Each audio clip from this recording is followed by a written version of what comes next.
வணக்கம். செல்வகுமாரின் மதிய வானிலை ஆய்வறிக்கை 2025 மே 14 புதன்கிழமை மதிய நிலவர ஆய்வறிக்கை. அதிகாரப்பூர்வ வானிலை அறிக்கைக்கு இந்திய வானிலை ஆராய்ச்சித்துறை அறிக்கையை பார்க்கவும். தற்பொழுது வால்பாறை பகுதிகளில் மழைப்பொழிவு தொடங்கி இருக்கிறது.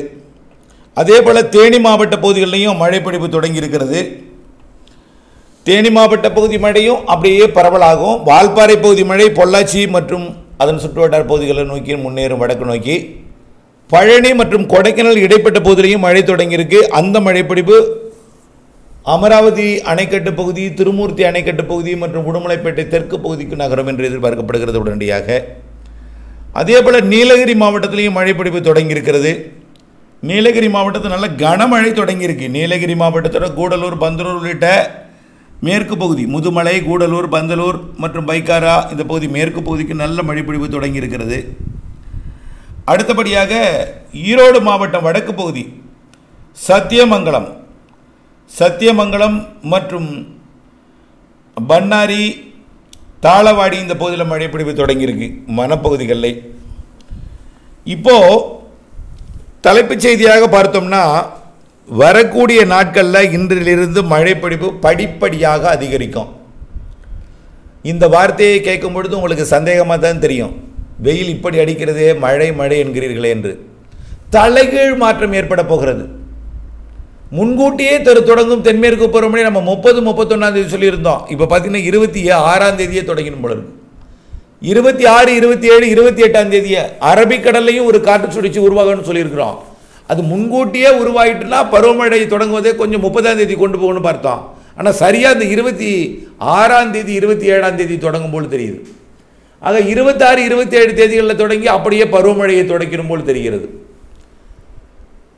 முன்கூட்டியே தொடங்கினா 30ஆம் தேதி தான். ஆனால் சரியாக அந்த 26, 27 தொடங்கினா சரியான டைமில் அந்த 26, 27 தொடங்கினோம் தென்மேற்கு பருவமழை கேரளாவில். அப்போ இலங்கையில் அதுக்கு முன்பே தொடங்கினோம். 24, 25 தேதிகளில் இலங்கையில் தொடங்கினோம். 25, 24 இலங்கையில் தொடங்கினோம். அந்தமான் பகுதியில் தொடங்கி விட்டது நேற்று. சரி, மழைப்பொழிவு எப்படி இருக்கும் அப்படின்னு பார்த்தீங்கன்னா, வங்கக்கடலில் உருவாகி இருக்கக்கூடிய காற்று சுழற்சி மிக மெல்ல வடக்கு நோக்கி நகரும், வடக்கு வடமேற்கு நோக்கி. அது பெரிய அளவில் தீவிரம் அடைஞ்சிடாது. அது காற்றழுத்த தாழ்வு பகுதியாக போய் தான் ஒடிசா, ஆந்திர பிரதேசம், ஒடிசா பகுதியில் போய் அது உள்ளே நுழையும் என்று எதிர்பார்க்கப்படுகிறது. வடக்கு ஆந்திர பிரதேசம், ஒடிசா. இது மிக மெல்ல நகர்வதன் காரணமாகவும் அதோட விட்டம் அதிகமாக இருக்கும் என்பதன் காரணமாகவும் மிகச்சிறப்பான வரப்பிரசாதம் தமிழ்நாட்டுக்கு மழைப்பொழிவை கொடுப்பது. அதுதான் ப்ளஸ். தமிழ்நாடு மட்டுமல்லங்க, தென் மாநிலங்களுக்கே மழைப்பொழிவு கொடுக்க போகுது. அது நீண்ட காலமாக சொல்லிகிட்டே இருக்கோம்.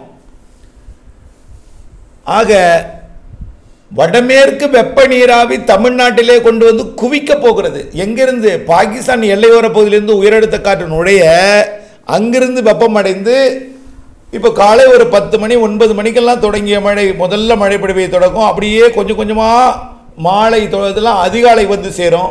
அப்போ விடிய விடிய மழைப்பொழிவை கொடுப்பதற்கு தமிழ்நாட்டுக்கு சாதகம் இருக்கிறது. விடிய விடிய ஒரே இடத்துல கொடுக்காது, ஒதுக்கி ஒதுக்கி ஆங்காங்கே விடியும் வரைக்கும் மழைப்பொழிவு கிடைத்து கொண்டே இருக்கும். தமிழ்நாட்டில் ஏதோ ஒரு குறிப்பிட்ட மாவட்டங்களில் மழை பொழிந்து கொண்டே இருக்கும். அப்படித்தான் வானிலை அமைப்பு அமைய போகிறது. இதற்கு சாதகமாக வரப்போகிறது மேற்கு திசை காற்று, அரபிக்கடலிலிருந்து வரக்கூடிய காற்று. எல்லாமே நிலநடுக்கோட்டு இந்திய பெருங்கடலுக்கு தெற்கே உள்ள தென்னரைக்கோள காற்று தான். அது வந்து அரபிக்கடல் உயரழுத்தத்தில் ஒரு சுழன்று வந்து உள்ளே ஏற்றுது. அப்போ மேலெழுப்பி மீண்டும் கீழே இறக்குகிறது. அப்போ கீழே இறக்கும் பொழுது காற்றால் வெப்பத்தால் லேசாக்கி மேலடுக்கிலே வருவதை, மேலடுக்கிலிருந்து வரக்கூடிய மேற்கு திசை காற்று பாலக்காடு, கணவாய், மைசூர் மற்றும் மேற்கு திசையில் வரக்கூடிய காற்று குளிர்வித்து மழைப்பொழிவு ஏற்படுத்த போகிறது.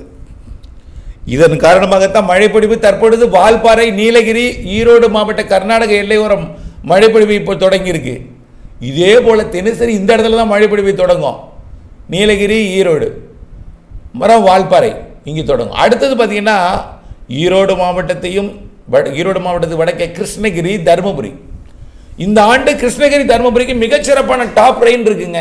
தென்மேற்கு பருவமழை தொடங்குவதற்கு முன்பே காவிரி நீர்பிடிப்பு பகுதிகளிலையும் கர்நாடக அணைக்கும் தமிழ்நாட்டின் மேட்டூர் அணைக்கும் இடைப்பட்ட பகுதியில் மழைப்பொழிவு கொடுக்க போகுது. நிறைய மழைப்பொழிவு இருக்கக்கூடிய வரக்கூடிய நாட்களில் மழைப்பொழிவு நம்பர் 1 இடத்தை பிடிக்க போகிற மாவட்டங்கள் எதிர்பார்த்தீங்கன்னா நம்பர் 1 இடம் கர்நாடகா, அடுத்தது கேரளா அதை விட கடலோர கேரளா, கடலோர கர்நாடகா நம்பர் 1 மிக கனமழை பொழிவு கொடுக்க போகுது. தென்மேற்கு பருவமழையை போலவே பொழிந்து கேரளாவிற்கு பாதிப்பை கொடுக்க போகுது. ஆரம்பமே தென்மேற்கு பருவமழை தொடங்குவதற்கு முன்பே ஆரம்பமே கேரளாவிற்கு பாதிப்பை கொடுக்க போகுது. அவ்வளவு மழை பொழிவு கொடுக்க போகுது. தொடக்கமே பிக்கப். ஆக அடுத்தது பார்த்தீங்கன்னா தெற்கு உள் கர்நாடகா, அடுத்தது நீலகிரி, ஈரோடு, சேலம் மாவட்டத்தின் மேட்டூர் குளத்தூர், தருமபுரி மாவட்டத்தின் மேற்கு பகுதி, கிருஷ்ணகிரி மாவட்டத்தின் மேற்கு பகுதி. அடுத்த இடத்தை பிடிப்பது இதே மாவட்டத்தின் உள்பகுதி நீலகிரி, ஈரோடு, சேலம் மற்றும் தருமபுரி, கிருஷ்ணகிரி, திருப்பத்தூர், வேலூர் இந்த மாவட்டங்கள். அடுத்தது அதற்கு உள்ளே அப்படியே கொஞ்சம் கொஞ்சமாக தென்கிழக்கு நோக்கி வந்தீங்கன்னா எங்கே குறைவாக இருக்கும்? குமரி முனைக்கும் தூத்துக்குடிக்கும் இடைப்பட்ட பகுதி தான் குறைவாக இருக்கும். அடுத்தது கயத்தாறு, அதிலிருந்து அப்படி தூத்துக்குடி இடைப்பட்ட பகுதி. பாலக்காட்டு கணவாய்க்கும் குறைவாக இருந்தாலும் மழைப்பொழிவு உண்டு இடையிடையே. ஆக அனைத்து மாவட்டங்களுக்கும் மழைப்பொழிவு தீவிரமடைய போகிறது. கொஞ்சம் கொஞ்சமாக தான், படிப்படியாக தான் பரவலாகும். சொல்லிகிட்டே இருக்கீங்க சார், இன்னும் மழையே பெய்யல, எங்களுக்கு ஆலங்குடியில் பெய்யல, அங்கே பெய்யல, இங்கே பெய்யலன்னு இன்னும் சொல்லிகிட்டே தான் இருக்கீங்க. ஆனால் நான் என்ன சொல்கிறேன்னா, தொடக்கம் 2 நாள் ஆச்சு, தீவிரம் இன்றைக்கு தான். நாளை முழுமையான ஒரு பரவல். நாளையிலிருந்து 17, 18 மிகச்சிறப்பான மழைப்பொழிவு இருக்குது. எல்லோருக்கும் பெய்யும் மழை.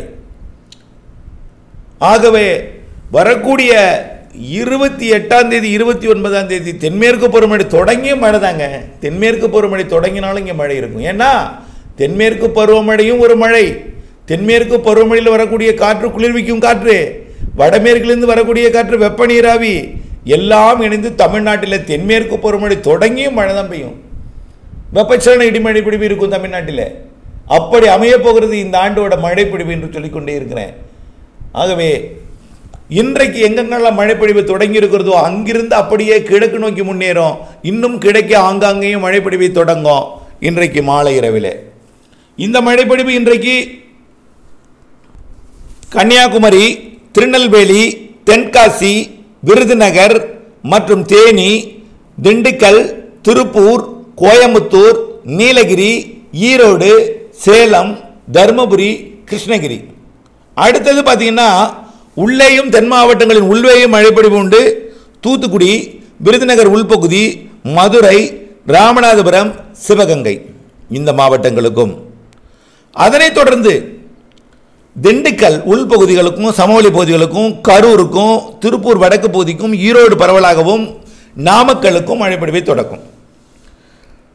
அடுத்தது முன்னிரவில் திருச்சி, பெரம்பலூர், அரியலூர், கள்ளக்குறிச்சி, விழுப்புரம், கடலூர் மாவட்டத்தின் மேற்கு பகுதி, திருவண்ணாமலை, திருப்பத்தூர், வேலூர் மாவட்டத்தில் ஆங்காங்கே மழைப்பொழிவை தொடக்கும்.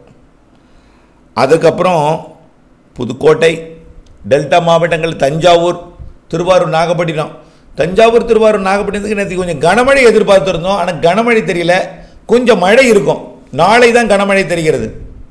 சிறு திருத்தம் இன்றைக்கு டெல்டா மாவட்டங்களுக்கும் உண்டு. அதை தாண்டி புதுச்சேரி, அதாவது இந்த சென்னை திருவள்ளூர் வடகடலோரம் மட்டும் இருக்காது, அது கூட வாய்ப்பு இருக்குது. இன்னைக்கு அதற்கு கூட வாய்ப்பு இருக்குது. ஆக டெல்டாவிற்கும் மழை உண்டு, சென்னை திருவள்ளூருக்கும் வாய்ப்பு இருக்குது, புதுச்சேரி கடலூருக்கு கனமழை அங்கே தெரிகிறது. இன்றைக்கு தெற்கு காற்றோட வேகம் கொஞ்சம் கூடுதலாக இருக்கிற காரணத்தினால வடக்கு நோக்கி தள்ளப்படுகிறது. இதனால் டெல்டாவிற்கு மழை உண்டு, நாளை கனமழை உண்டு, அடுத்தடுத்த நாட்கள் உண்டுங்க. நம்பர் 1 இடம் எப்படி கர்நாடக எல்லையோரம் பிடிக்கிறதோ அதே போல நம்பர் 2 இடம் வடவுள் மாவட்டங்கள், நம்பர் 3 இடம் டெல்டாவும் பிடிக்க போகிறது. ஆக டெல்டாவிற்கும் நல்ல மழை பொழிவு இருக்கிறது வரக்கூடிய நாட்களில் என்பதை புரிந்து கொள்ளுங்கள். தெற்கு காற்று சாதக மழை இங்கே போகிறது. காரணம் என்ன? தெற்கு காற்று காற்றழுத்த தாழ்வு நிலையை நோக்கி தெற்கு காற்று அப்படி திரும்பிடும்.